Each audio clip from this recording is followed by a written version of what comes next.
ఇప్పుడు ఉజ్జయినిలోని కొన్ని ప్లేసెస్ గురించి చెప్పుకుందాము. అయితే ఉజ్జయినిలో ఇది మహాకాళేశ్వరం గు గుడిలోని జ్యోతిర్లింగం ఉన్న గుడిలోని కారిడార్ అనమాట. చాలా చక్కగా ఆహ్లాదకరంగా నిర్మించారు ఈ కారిడార్‌ని. ఇది వెళ్ళిన వాళ్ళు అక్కడి నుంచి అసలు రాలేరు. అంత చక్కగా ఉంది. ఈ శిల్పాల అందం కానీ అంతా బావుందనమాట. ఆహ్లాదకరంగా వాతావరణం అంత చక్కగా ఉంది. మహాకాళేశ్వరి మందిరంలో ఇలా చక్కగా నిర్మించారనమాట. ఇప్పుడు మనం చూడబోయేది కాలభైరవుడి మందిరం. ఈ కాలభైరవుడి మందిరాన్ని చాలామంది జనాభా ఉంటారండి ఎప్పుడు గూడా. కానీ మాకు కొంచెం దర్శనం తొందరగానే అయిందనుకోవాలి. ఇక్కడ కాలభైరవుడు అంటే మనము నష్టపోయిన ద్రవ్యాన్ని రాబట్టుకోవడానికి కానీ, మళ్ళీ నష్టపోకుండా ఉండడానికి కానీ, కొంచెం శని దోషాలు అలా ఉన్నవాళ్ళు కాలభైరవుడిని ఎక్కువగా పూజిస్తారు. శత్రుపీడలు ఇవన్నీ లేకుండా ఉండడం కోసం కాలభైరవుడిని పూజిస్తారు.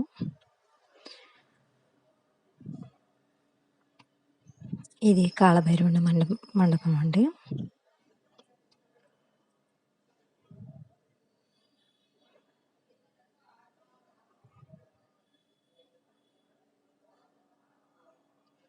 ఇక్కడ ఇలాగా మందు, శనగలు నైవేద్యం పెడతారు.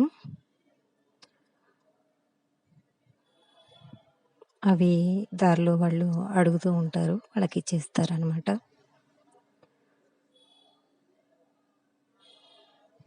ఈ ఉజ్జయినిలో చూడవలసిన ప్రదేశాలు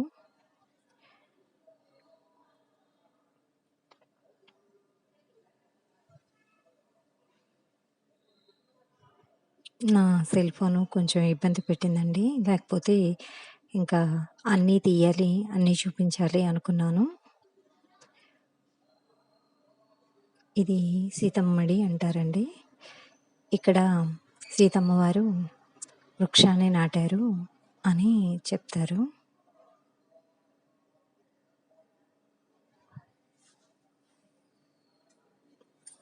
ఇక్కడ ఆ చెట్టుని, శివలింగాన్ని, విఘ్నేశ్వరుడు అన్నీ దర్శించుకుంటారు.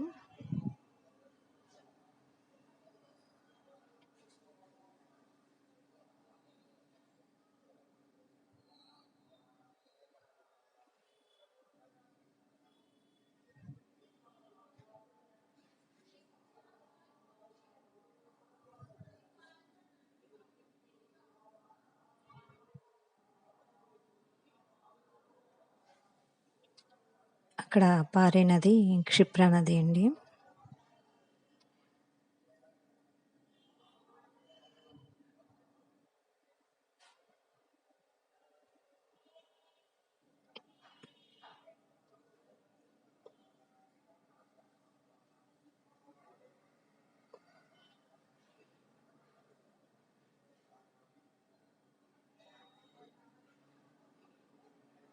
ఈ చెట్టుని దర్శించుకుంటారు ఇక్కడ అందరూ.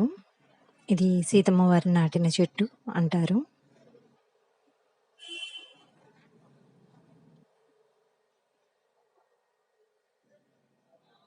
విఘ్నేశ్వరుడు.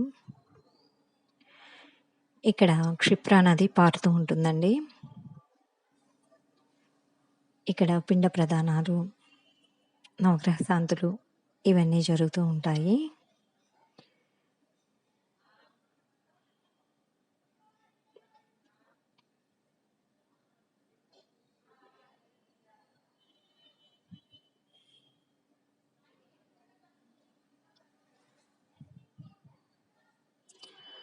క్షిప్రా నదిని దర్శించుకొని అక్కడ శివలింగానికి అభిషేకం చేసుకోవచ్చు.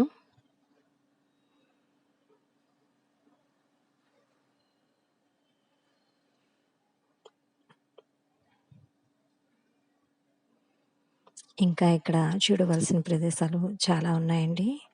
చింతామణి గణేష్, బడా గణేష్ అని గడకాళిక అమ్మవారిని, హరసిద్ధి మాత టెంపుల్ అని అలా చాలా ఉన్నాయండి. నా సెల్ ఫోన్ కొంచెం ఇబ్బంది పెట్టడం వల్ల నేను అన్నీ మీకు చూపించలేకపోయాను. ఇంతవరకు చూపించగలిగినందుకు అది నా అదృష్టంగా భావిస్తున్నాను. నా వీడియోస్ నచ్చినట్టయితే సబ్స్క్రైబ్ చేసుకోండి, లైక్ చేసి షేర్ చేయండి. ఇది కుజగ్రహం పుట్టిన ప్రదేశం అండి. ఇది కుజగ్రహం గుడి అన్నమాట. మంగళనాథ్ టెంపుల్ అంటారు. ఈ మంగళనాథ్ టెంపుల్ భూమధ్య రేఖను తాకుతూ ఉంటుంది. చాలా విశేషమైన గుడి అండి. ఈ గుడిలో కుజగ్రహ శాంతులు ఇవన్నీ చేయించుకుంటూ ఉంటారు.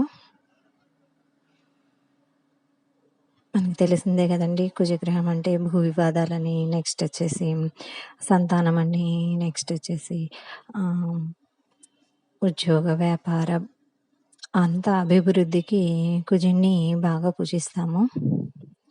గొడవలు అవి కుటుంబ కలహాలు అనేవి లేకుండా ఉండడానికి, మెయిన్ వివాహానికి.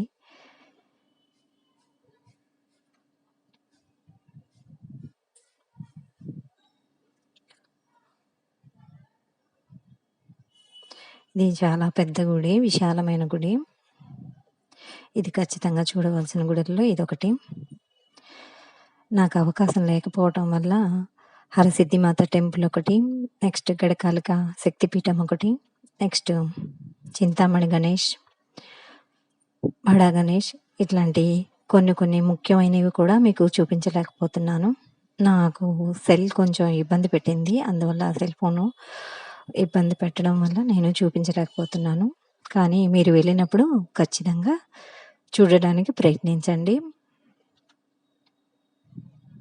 ఆటోలన్నీ తిరుగుతూనే ఉంటాయి. అందువల్ల చక్కగా మనం ఎవరిని అడిగినా ఆటో వాళ్ళు చక్కగా తీసుకెళ్తారు. చార్ధామ్ మందిర్ అది కూడా చాలా బాగుందండి. చార్ధామ్ మందిరు అది చూడవలసింది. ఇలాగా చూడవలసిన ప్రదేశాలు చాలా ఉన్నాయండి. చక్కగా చూసి అందరూ ఆనందంగా ఉంటారని భావిస్తున్నాను.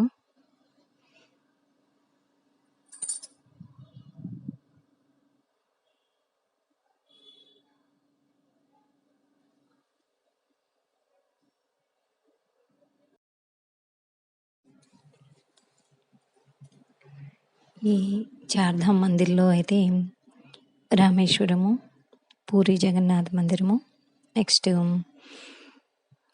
బద్రీనాథ్, కేదార్నాథ్ ఇలా చూడవలసిన ప్రదేశాలు. భగవంతుళ్ళు కొలువైనట్టు. మళ్ళీ నెక్స్ట్ కాట్రా వైష్ణవీదేవి ఒక సింహంలో నుంచి మనం అలా వెళ్ళి అమ్మవారిని దర్శనం చేసుకుంటామండి. కాట్రా వైష్ణవీదేవి అమ్మవారిని. ఇవి చాలా చూడవలసిన ప్రదేశాలు. తప్పకుండా వెళ్ళిన వాళ్ళందరూ అన్నీ సందర్శించుకొని మహాకాళేశ్వర కృపకి పాత్రులవుతారని భావిస్తున్నాను. నేను ఈ వీడియోలో చూపించలేకపోతున్నందుకు నా సెల్ కొంచెం ఇబ్బంది పెట్టింది. అందువల్ల